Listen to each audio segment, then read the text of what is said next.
Dans un royaume plein de bonheur et de joie vivaient un roi et une reine. Ils rêvaient d'une seule chose, avoir un enfant. Quand ils avaient déjà perdu tout espoir, leur fille est née. Elle était très douce et belle. À cette occasion, une grande fête a été organisée, et de nombreux invités ont été invités au palais, parmi lesquels de bonnes sorcières.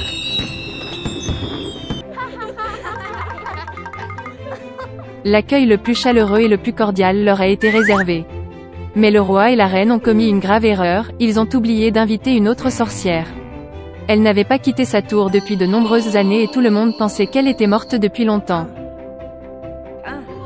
Lorsque le moment est venu de faire des cadeaux à la princesse, les fées l'ont généreusement récompensée par sa beauté, son bon cœur, son intelligence, une belle voix, la capacité de danser et de jouer de divers instruments de musique.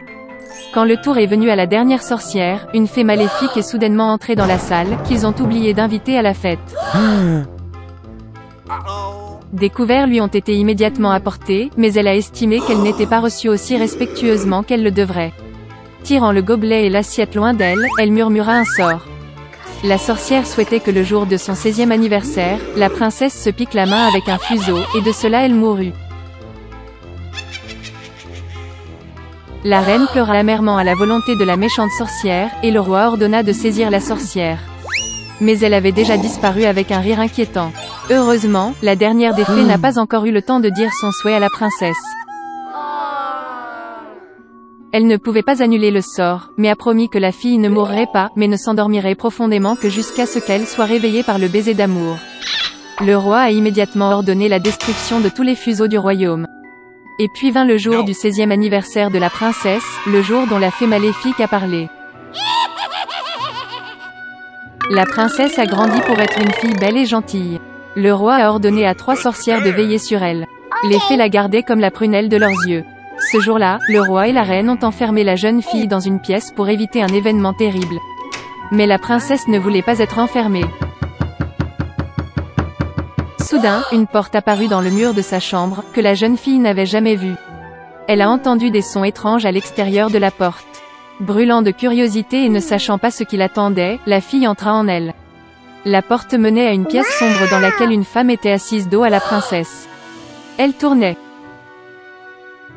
La fille n'avait jamais vu un fuseau de sa vie.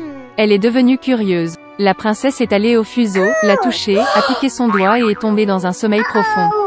Et cette femme s'est avérée être une fée maléfique qui était très heureuse que son sort soit devenu réalité. Maintenant, tout le monde a appelé la princesse Sleeping Beauty.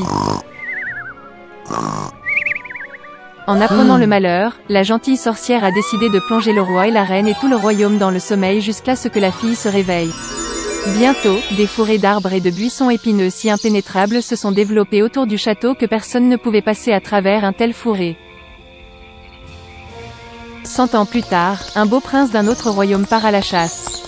Voyant de loin les tours du château abandonné, il se souvint de la vieille histoire de la Belle au bois dormant, que ses parents lui racontaient. Et le prince a décidé de rentrer. Il avait du mal à se frayer un chemin à travers les fourrés impénétrables d'arbres et de buissons épineux. Mais à la fin, le prince s'approcha des portes du château abandonné. Il fit le tour du château tout entier et regarda dans la salle du trône. Là, le prince vit le roi et la reine dormir. Puis, dans l'une des chambres, il a remarqué la Belle au bois dormant, elle dormait sur un lit décoré de fleurs. Le prince alla vers le lit, regarda la belle princesse et sentit l'amour remplir son cœur. Il ne pouvait pas se retenir et embrassa la Belle au bois dormant. Et à ce moment-là, elle ouvrit les yeux et vit un beau prince. Le roi et la reine se sont également réveillés, tout comme tout le royaume. Ils étaient ravis, et en l'honneur des mariés, le plus beau mariage que le monde ait jamais vu a été immédiatement organisé. Depuis, ils ont vécu heureux pour toujours. Il était une fois un renard rusé et narcissique dans une forêt dense. Elle a trompé tout le monde, donc aucun des animaux ne lui faisait confiance et ne voulait pas être ami avec elle. Bientôt, le renard en eut marre d'être seul, et elle invita sa voisine grue à dîner. Au début, la grue a refusé, se rappelant qu'on ne peut pas faire confiance au renard. Mais le renard l'a convaincue, en disant qu'à part lui, aucun des animaux ne veut être ami avec elle. Et surtout, le renard l'a invitée à devenir ses meilleurs amis. Crâne était heureux de cette invitation, et après un certain temps est allée visiter. La soupe faite par le renard était très aromatique. Après avoir mis la table, elle a saupoudré la nourriture dans de grandes assiettes. Le renard invita la grue à table et se mit à manger sa soupe avec plaisir. Mais la grue ne pouvait pas le goûter dans un plat aussi plat.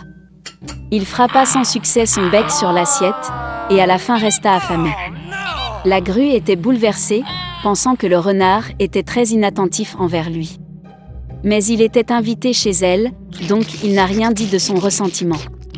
Pendant ce temps, le renard a terminé la soupe jusqu'à la dernière goutte. Voyant que la grue était sur le point de partir, elle demanda avec incrédulité s'il aimait le dîner. La grue a poliment dit au revoir et est rentrée chez elle affamée et bouleversée. Okay.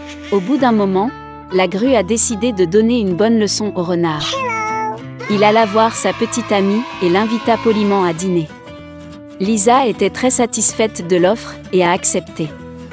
Après avoir préparé le souper, la grue sortit 2 cruches hautes et étroites pour lui et le renard. Il a mis la table et mis la nourriture dans les cruches. À ce moment-là, le renard était venu. Elle avait très faim.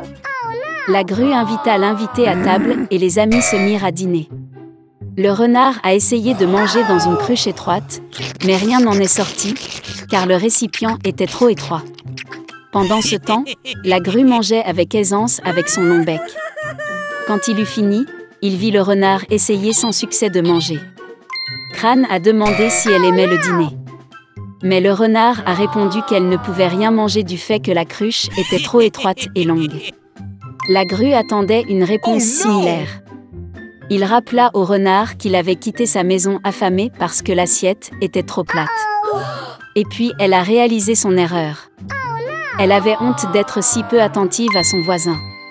Lisa s'est excusée et a dit qu'elle ne pouvait même pas penser qu'il ne pourrait pas manger dans une telle assiette. Crâne lui a pardonné et a dit que désormais, il devait se souvenir de leurs différences. Cela dit, il apporta une grande assiette dans laquelle l'invité pouvait facilement dîner. Quand il était temps de dire au revoir, le renard a eu une idée.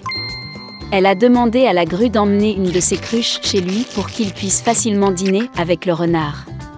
Le voisin a aimé cette idée.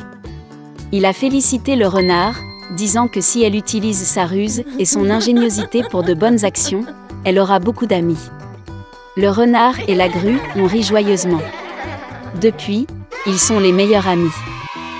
Après un certain temps, la grue est venue dire au revoir à son voisin avant de se diriger vers des terres plus chaudes.